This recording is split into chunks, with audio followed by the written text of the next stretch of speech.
Salam kadirli vatandaşlar, salam akraban iyileşler. Ben sizinle köpten beri görüşmedim, çıkış etmedim, elim değmedi. Bilişiniz yani ben 2 yerde işleyen. Şol sebeple elim değen oturup ekran önüne yazık etmeye. Şunu yer bilen dağılen bir video üretipdirler. Seyretsem kimin kanalı Down House diye. Inni oturup fikir ettim. Bu kimin videosu bolup biler.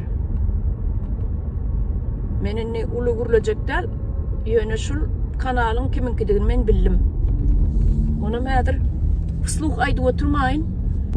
Men hini de çen adamlara yamanlık edem o. Başarsam kömek ediyen. Edivem yörün, edernem. Adamlara dine oğlu tatları maslahat beryen mi dama? Menden şu bir tat hayiş edip gelseler maslahat gerek mi, neme gerek mi?